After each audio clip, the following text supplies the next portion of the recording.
आज हम पढ़ने वाले हैं चार्ल्स लैम्ब की बायोग्राफी को। इनकी जो लाइफ रही है बहुत ही ट्रेजिक रही है, मिजरेबल रही है। छोटा सा लाइफ स्पैन रहा है, ही डाइड एट 59। लेकिन इसके बावजूद इन सारी प्रॉब्लम से डील करते हुए उन्होंने इतने अच्छे अच्छे वर्क्स प्रोड्यूस किए हैं that became the landmark in the history of English literature. तो ये एसेइस्ट थे, क्रिटिक थे, पोइट थे एंड प्लेराइट थे। He was the son of John and Elizabeth field lamb and was born in temple. अब ये टेम्पल जो है वो मंदिर की बात नहीं हो रही, ये एक जगह है लंदन में, टेम्पल इन करके, जहाँ पर वो पैदा हुए थे। And it was the abode of London lawyers. उनके जो भाई का नाम था जॉन, इसके अलावा इनकी एक सिस्टर भी थी जिनका नाम था मैरी लैम्ब।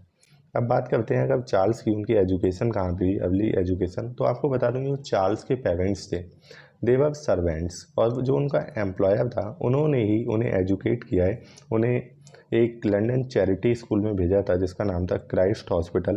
तो यहीं पे उनकी अर्ली एजुकेशन हुई है, जो कि एक फ्री बोर्डिंग स्कूल था टू एजुकेट पुअर चिल्ड्रन। यहाँ पर वो मिले एस.टी. कॉलवेज से, who is another prominent figure in the English literature. तो जो एस.टी. कॉलवेज थे वो इनको मिले और इनके क्लोज फ्रेंड बन गए for the rest of his life. और उन्होंने ही हेल्प किया था इनका जो इंटरेस्ट था पोइट्री में ग्रो करने के लिए। अब लैम ने क्या किया, स्कूल छोड़ दिया 1789 में। हालांकि जो एस.टी. कॉलवेज थे उन्होंने अपनी स्टडी चालू रखी और वो एक अच्छे स्कॉलर भी बाद में बने। अब इन्होंने क्या किया, in September 91 he found work as a clerk in South Sea House. इन्होंने जो अपनी पहली जॉब की थी वो एक बैंक थी साउथ सी हाउस, वहाँ पे एज अ क्लर्क इन्होंने काम किया। लेकिन बहुत ज़्यादा वहाँ पे ये टिके नहीं, इनको वहाँ का कल्चर बहुत ज़्यादा पसंद नहीं आया। और इनका एक ऐसे भी है बाद में इसी के ऊपर। तो इसके बाद जो नेक्स्ट ईयर उन्होंने एज अ अकाउंटेंट, यहाँ पे क्लर्क लिखा है, एज अ अकाउंटेंट, वो भी एक तरह से क्लरिकल जॉब ही होती है। इन्होंने ईस्ट इंडिया कंपनी में जो है ज्वाइन कर लिया और वहाँ पे वो अगले 33 सालों तक रहे।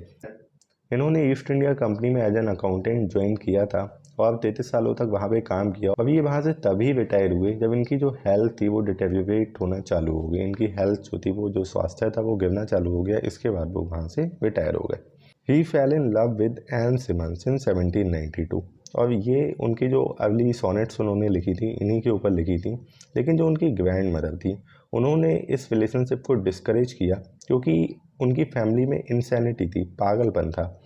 पागलपन कैसे था आगे बढ़ेंगे हम। This sent an into the arms of a London pawn broker name Wharton. क्या हुआ, इस कारण से जो एन थी उसने किससे शादी कर ली, एक पॉन ब्रोकर था जिसका नाम था वॉर्टन। तो इससे क्या हुआ, जो चार्ल्स लैम्ब थे उनका एक तरह से दिल टूट सा गया। अच्छा, इंसैनिटी की बात जो की गई है फैमिली में, अगर मैं आपको बताऊं, जो चार्ल्स लैम्ब की सिस्टर थी मैरी लैम्ब, मैरी लैम्ब जो थी वो थोड़ा सा मेंटली अनस्टेबल थी। यहाँ तक कि इतना अनस्टेबल थी कि उन्होंने एक बार डिस्ट्रेस होकर अपनी माँ को चाकू से मार दिया। मतलब चार्ल्स लैम्ब, मैरी लैम्ब की जो माँ थी, मैरी लैम्ब ने अपने पागलपन में उनको मार दिया, उनका मर्डर कर दिया। तो इस कारण से क्या हुआ, जो एन थी जिससे चार्ल्स प्यार करते थे, वो उसने किसी और से शादी कर ली। तो it broke the heart of Charles lamb. और 30 साल बाद चार्ल्स ने जो एसेज ऑफ एलिया लिखे थे, जो उनके मोस्ट फेमस एसेज हैं, उनमें उनमें एक पोम थी ड्रीम चिल्ड्रन। उसमें उन्होंने इमेजिन किया है, हालांकि प्रॉपर नेम नहीं लिया है एन सिमंस का, लेकिन एक वुमेन के साथ उन्होंने अपनी लाइफ इमेजिन की है, इसको वो जीतने में नाकाम रहे थे। तो उनकी जो एन सोनेट्स थी, इन्हीं यहीं से उनका जो लिटरेरी कैरियर है वो शुरू होता है। और ये अपीयर हुई थी, जो कॉलविज का एक वॉल्यूम आया था पोएम्स ऑन वेरियस सब्जेक्ट करके, इन 1796 एंड 1797। तो यहाँ से चार्ल्स लैम्ब के लिटरेरी कैरियर की शुरुआत होती है। इनका एक अर्ली नावल भी है, अ टेल ऑफ रोजमंड ग्रे, इन 1798 ये आया था। ये भी एन एपिसोड से ही जुड़ा हुआ है। अगर बात करें इनकी सिस्टर मैरी की, जैसा कि अभी मैंने बताया, तो जो सिस्टर मैरी थी उन्होंने क्या किया, नर्सिंग थोड़ा सा सीखा। She had already shown sign of mental instability. उन्होंने मेंटल इनस्टेबिलिटी के साइन जो थे वो दिखाना शुरू कर दिए थे। अच्छा, जो चार्ल्स और मैरी का रिलेशन था वो बहुत क्लोज था, in spite of her being mentally unstable. के बाद भी जो चार्ल्स और मैरी थे वो एक दूसरे के बहुत क्लोज थे। और उन्होंने अपनी अर्ली 2 सोनेट्स जो हैं वो एडवर्स किए हैं किसको, मैरी लैम्ब को। अब अगर बात करें, जो मैंने भी एपिसोड बताया था जब उन्होंने अपनी माँ को मार दिया था मैरी लैम्ब ने, वो था सितंबर 22, 1796। जब मैरी जो थी वो एग्जॉस्टेड थी, डिस्ट्रॉयड थी फ्रॉम ओवरवर्क, और उन्होंने क्या किया, kill their mother with a carving knife, changed both of their lifes for ever. इससे क्या हुआ, चार्ल्स और मैरी की लाइफ जो थी वो हमेशा हमेशा के लिए बदल गई। ऐसा नहीं है चार्ल्स जो थे वो मैरी से दूर चले गए, उन्हें डिसोन कर दिया, ऐसा कुछ नहीं किया था। उन्होंने चार्ल्स की जो थी वो केयर टेकिंग और ज़्यादा शुरू कर दी। अब उन्होंने अपने अंडर में, अपने हाथों में सारी चीज़ें ले ली। अब उनकी जिम्मेदारी बन गई थी मैरी की देखभाल करना, और ये सब उन्होंने इसलिए भी किया था ताकि मैरी लैम्ब को मेंटल असाइलम ना भेजा जाए। इसके बाद क्या हुआ, he began to work on a tragedy in Shakespearian blank verse. उन्होंने एक ट्रेजेडी लिखी 1802 में जिसका नाम था जॉन वुडविल। ध्यान रखना, अक्सर पूछ लेते हैं इसका नाम। इसमें कुछ ऑटोबायोग्राफिकल एलिमेंट्स भी थे।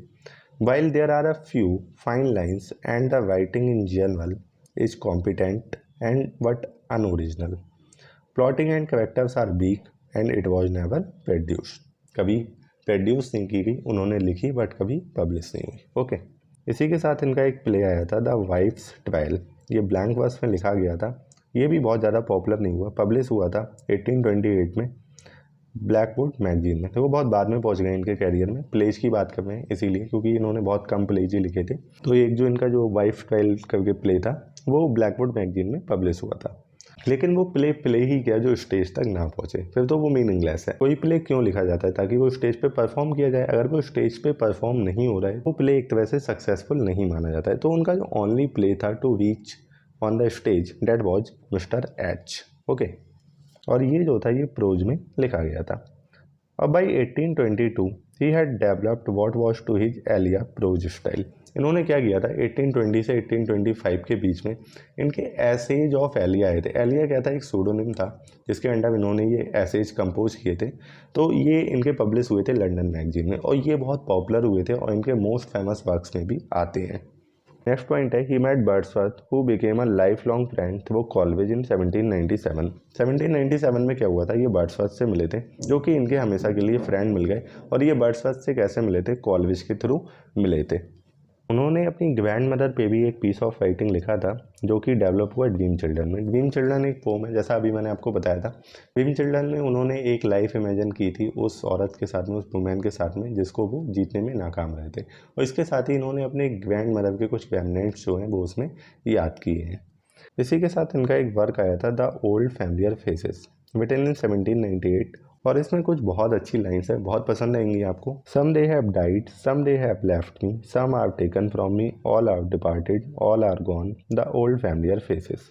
कुछ उनमें से मर चुके हैं, कुछ मुझे छोड़ के चले गए हैं, कुछ मुझसे छीन लिए गए हैं, और कुछ जो हैं चले गए हैं। सभी लोग चले गए हैं, पुराने परिचित जो चेहरे थे।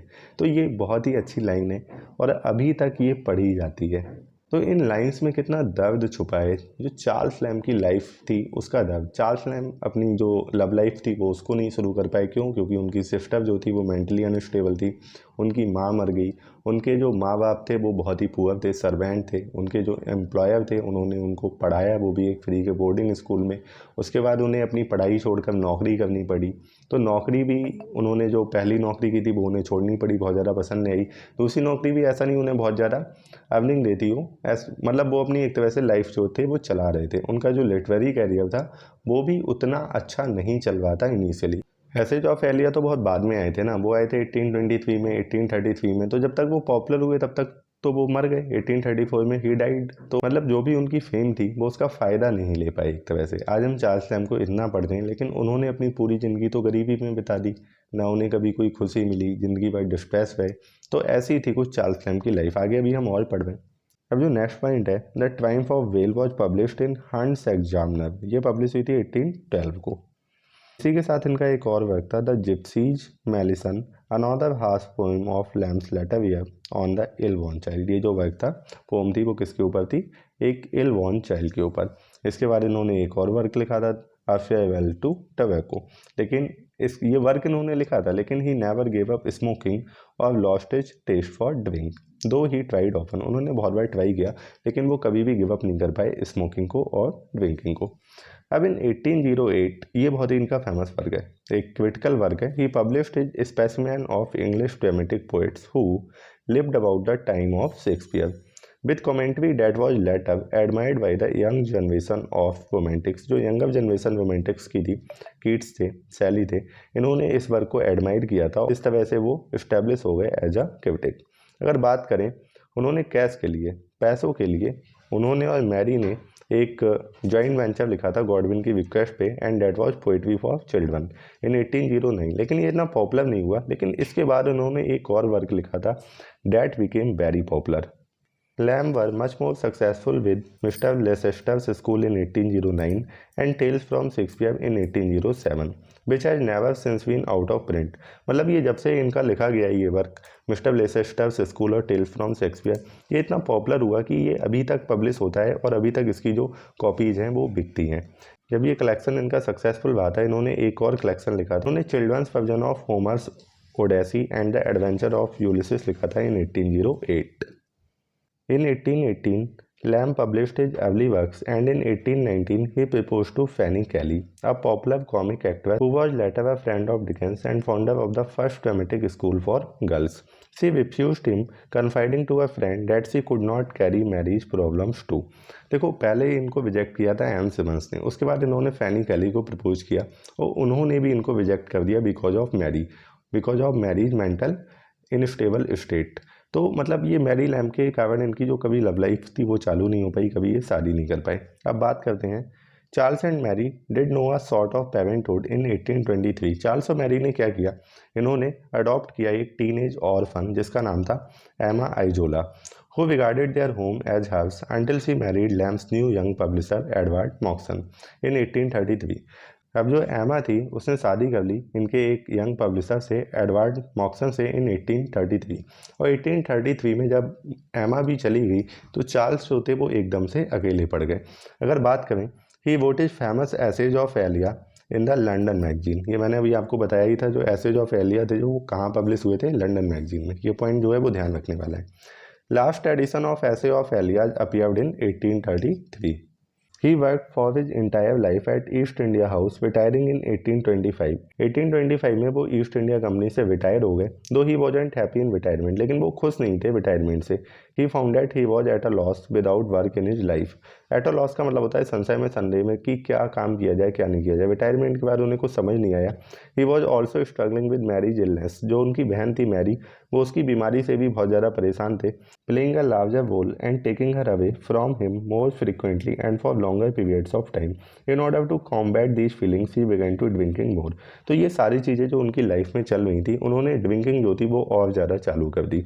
और उसके बाद क्या हुआ, एक बहुत ही बड़ी ट्रेजेडी हुई। कॉलवेज जो थे वो 1834 में ही डाइड। उसके बाद उनकी जो हेल्थ थी दैट बिगन टू डिक्लाइन, वो और ज़्यादा गिरने लगी, seeming to so that he had lost the will to live. ऐसा लगने लगा कि उनकी जो जीने की इच्छा थी वो धीरे धीरे खत्म हो गई।